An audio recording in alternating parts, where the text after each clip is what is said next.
not in thy shop today. Indeed, sir. We make a holiday to see Caesar and to rejoice in his triumph. Wherefore rejoice?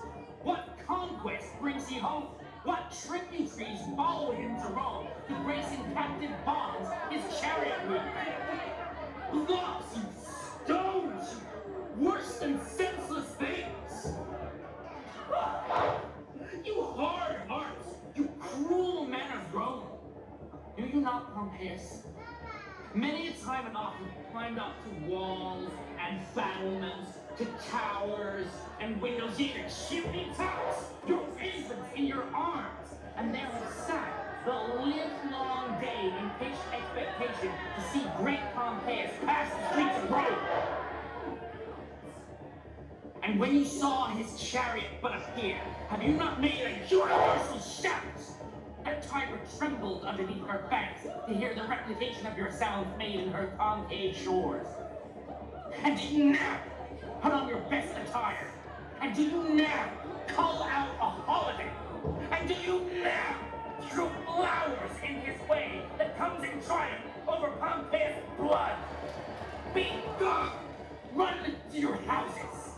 Fall upon your knees! Pray to the gods to intermit the plague that needs us light on this ingratitude. Go! Go, good countrymen! And for all this fault, assemble all the poor men of your sort. Draw them to Tiber banks and weep your tears into the channel, to the lowest stream, to kiss the most exalted shores.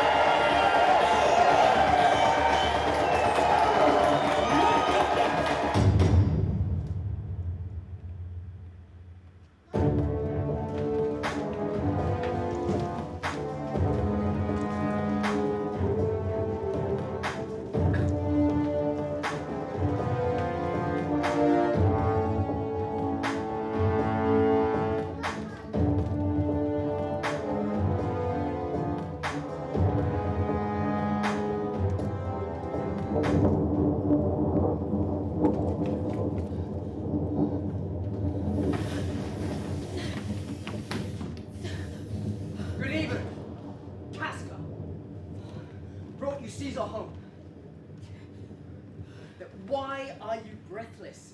And why stare you so? Are not you moved? When all the sway of earth shakes like a thing unfirm. Oh, Antony, I have seen tempests when the scolding winds have rived the knotty oaks, and I have seen the ambitious ocean swell and rage and foam to be exalted with the threatening clouds, but never till tonight. Never till now did I go through a tempest-dropping fire.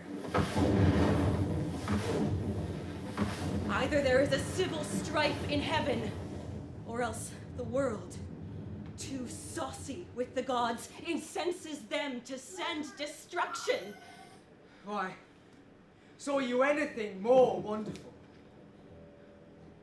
A common man, you know him well by sight, held up his hand, which did flame and burn like 20 torches joined, and yet his hand, not sensible of the fire, remained unscorched. Against the Capitol, I met a lion who gazed upon me and went surly by. Men all in fire walk up and down the streets, and yesterday the bird of night did sit, even at noonday upon the marketplace, hooting and shrieking. When these prodigies do so conjointly meet, they are portentous unto the climate that they put upon.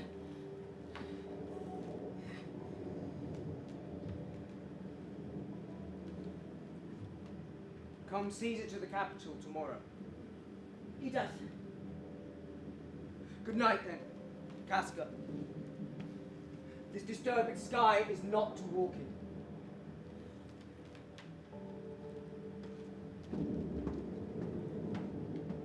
Farewell, Antony.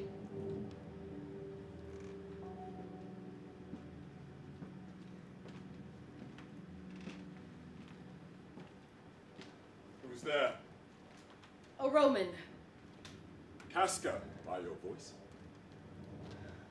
Oh, Cassius, what night is this? A very pleasing night to honest men. Whoever knew the heavens to menace so? For my part, I have walked about the streets, submitting me unto the perilous night, and thus embraced Casca as you see. I have bared my bosom to the thunderstone. And when the cross blue lightning seemed to ope the breast of heaven, I did present myself, e'en in the aim and very flash. But wherefore did you so much tempt the heavens? Oh, it is the part of men to fear and tremble when the most mighty gods by token send such dreadful heralds to astonish us. But if you would consider the true cause, why all these fires? Why all these gliding ghosts? Why birds and beasts from quality and kind? Why old men, fools and children calculate? Why all these things change from their ordinance, their natures, and preformed faculties to monstrous quality? Now, can I, Casca, name to thee a man most like this dreadful night, that thunders, lightens, opens graves, and roars as doth the lion in the Capitol? A man no mightier than thyself and me in personal action, yet prestigious grown, and fearful as these strange eruptions are. 'Tis Caesar that you mean, is it not, Cassius? Indeed. They say the senators tomorrow mean to establish Caesar as a king. I know where I will wear this dagger. Therein, ye gods, you make the weak most strong. Therein, ye gods, you tyrants do defeat. No stony tower, no walls of beaten brass, no airless dungeon, no strong links of iron can be retentive to the strength of spirit. That part of tyranny that I do bear, I can shake off at pleasure. So can I. So every bondman in his own hand bears the power to cancel his captivity. And why should Caesar be a tyrant then? Poor man. He would not be a wolf, but that he sees the Romans are but sheep. He were no lion, were not the Romans hinds.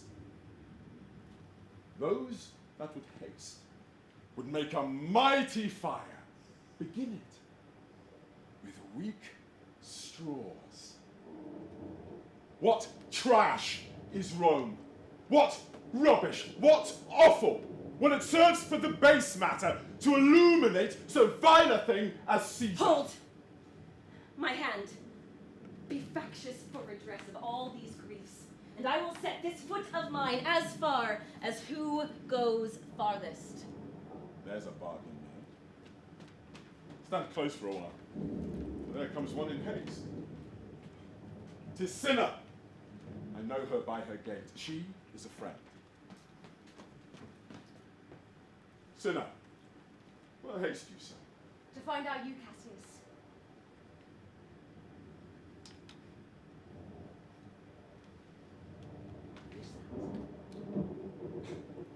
'Tis Casca, one incorporate to our attempts. Am I not stayed for, Casca? Well, I am glad on't. What a fearful night is this. Am I not stayed for? Tell me! Yes. Yes, you are. Oh, Cassius, if you could but win the noble Brutus to our Be party. you content. Good Cinna and Trebonius, take this paper and look you lay where Brutus may but find it, and throw this at his window, and set this up with wax upon old Brutus's statue. All this done, repair thou. Well, I will hide. And so bestow these papers as you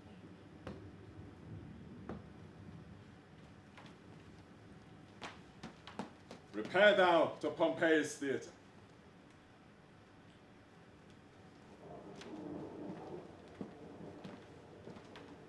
Come, Casca.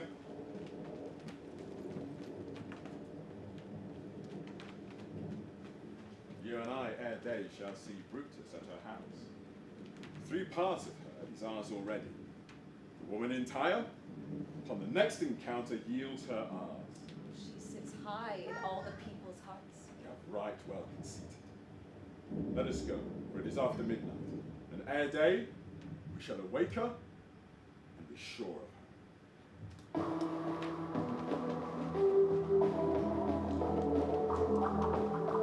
What, Metellus, ho!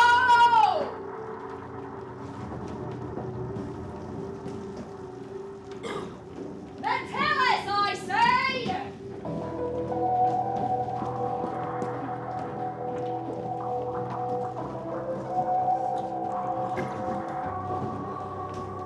And when it were my fault to sleep so soundly,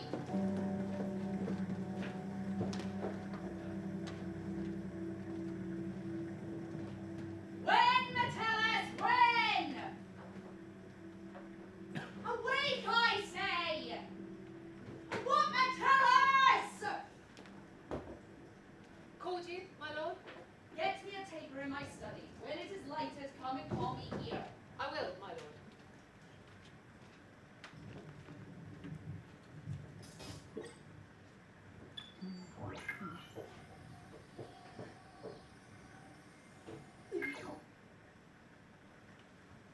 It must be by his death. And for my part, I know no personal cause to spurn at him. But for the general, he would be crowned. How that might change his nature, there's the question. It is the bright day that brings forth the adder and craves weary walking. Crown him? Well, that and then I grant we put a sting in him, that at his will he may do danger with. The abuse of greatness is when it destroys remorse from power. And to speak truth of Caesar, I have not known when his affection swayed more than his reason. But 'tis a common proof that lowliness is young ambition's ladder, whereto the climber upward turns their face. But when they once attain the utmost round, they then unto the ladder turn their back, look in the clouds, spurning the base degrees by which they did ascend, and so Caesar may. Therefore, think him as the serpent's egg, which hatched would as its kind grow mischievous, and kill him in the shell. Get ye to bed again, it is not day. Is tomorrow not the Ides of March? I know not, ma'am.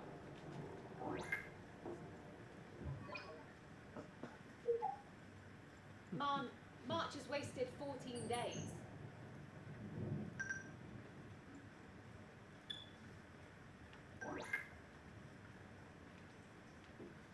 Brutus, thou sleeps. Awake and see thyself. Shall Rome speak, strike, redress? Brutus, thou sleeps. Awake. Such instigations have often been dropped where I took them up. Shall Rome, etc. Thus must I piece it out. Shall Rome stand under one man's sway? What? Rome? Speak, strike, redress. Am I entreated to speak and strike? Oh, Rome, I make thee promise. If the redress will follow, thou receives thy full petition at the hand of Brutus. Ma'am, 'tis your brother Cassius at the door, who doth desire to see you. Is he alone? No, there are more with him. Do you know them? No, their hats are plucked about their ears, and half their faces are buried in their cloaks, that by no means I may discover them. Let him enter. Since Cassius first had went me against Caesar, I have not slept. They are the faction. O conspiracy, shamest thou to show thy dangerous brow by night when evils are most free? For then by day where wilt thou find a cavern dark enough to hide thy monstrous visage? Seek none conspiracy, hide it in smiles and affability. For if thou part, thy native semblance on, Not Erebus itself were dim enough to hide thee from prevention.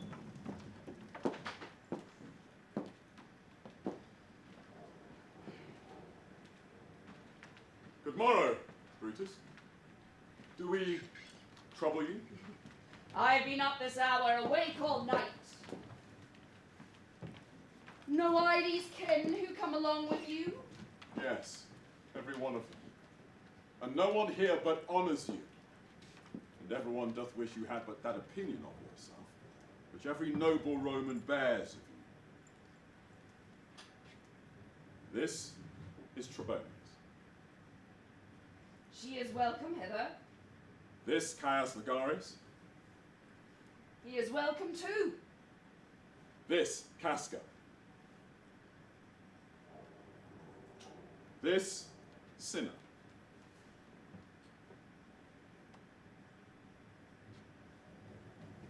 This Metellus Simba.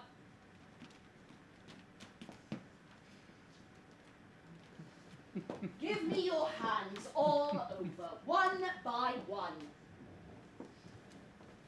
and let us swear our resolution. No, not an oath. If not the face of men and women, the sufferance of our souls, the time's abuse, if these be motives weak, break off betimes, and each one hence to their idle bed. Let high-sighted tyranny range on, till each one drop by lottery. What other bond than secret Romans who have spoke the word and will not palter? And what other oath than honesty to honesty engage, that this shall be, or we will fall for it? Yes.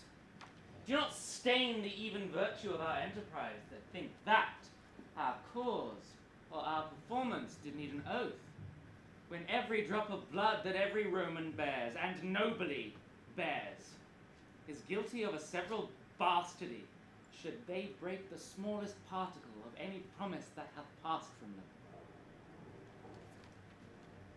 Shall no man else be touched, but only Caesar? Sinner, well urged. I think it is not meet Mark Antony, so well beloved of Caesar, should outlive Caesar. We shall find of him a shrewd contriver, and you know his means. Let Antony and Caesar fall together. Our course will seem to bloody Caius Cassius, to cut the head off, then hack the limbs. For Antony is but a limb of Caesar. We must be sacrificers, not butchers, Cassius. We must kill him boldly, not wrathfully. We'll carve him as a dish fit for gods, not hew him as a carcass fit for hounds. And let our hearts stir up their servants to an act of rage. This shall make our purpose necessary, and not envious. And for Mark Antony, think not of him, for he can do no more than Caesar's arm when Caesar's head is off. Yet I do fear him, for the engrafted love he bears to Caesar. Alas, poor Cassius, do not think of him. If he loves Caesar, all that he can do is take thought and die for Caesar. There is no fear in him. Let him not die, for he will live and laugh at this hereafter. 'Tis time to part.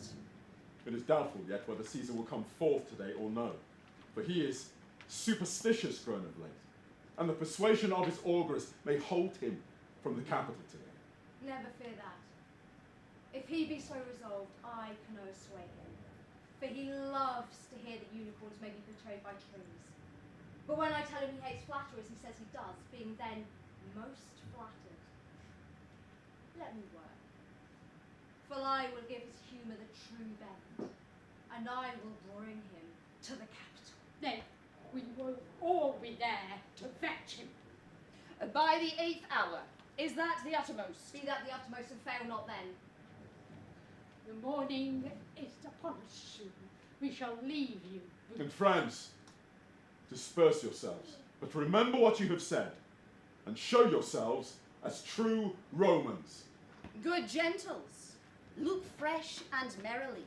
Let not our looks put on our purposes, but bear it as our Roman actors do, with untired spirits and formal constancy. And so, good morrow to you, every one.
They said you should not go forth.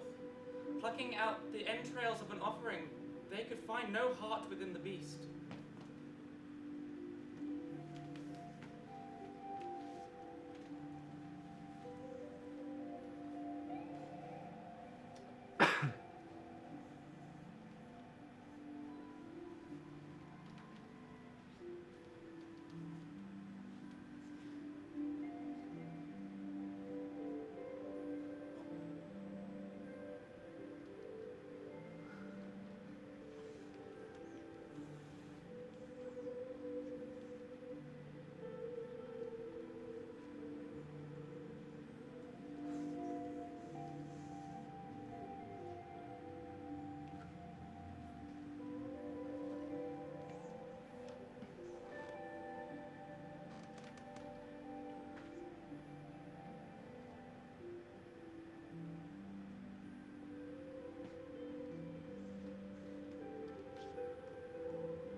Antony, our hopes are answered. You said the enemy would not come down, but keep the hills and upper regions. It proves not so. Their battles are at hand. They mean to warn us at Philippi here, answering before we do demand of them. Tut! I am in their bosoms, and I know wherefore they do it. They could be content to visit other places and come down with fearful bravery, thinking by this face to fasten in our thoughts that they have courage. But 'tis not so.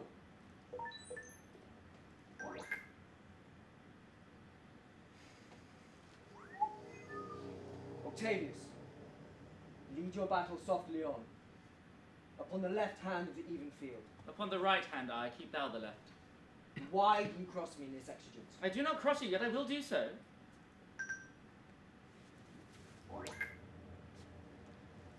They stand and would have parley. Stand fast, Trebonius. We must out and talk. Mark Antony, shall we give sign of battle? No, we will answer on their charge. Make forth! The generals would have some words. Stir not until the signal.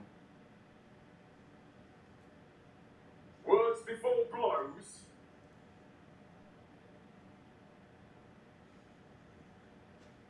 Not that we love words better, as you do.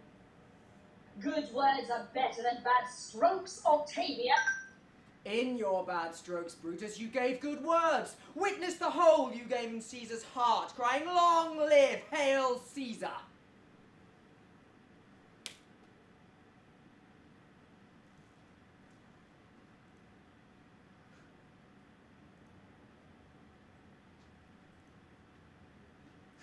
Not stingless, too.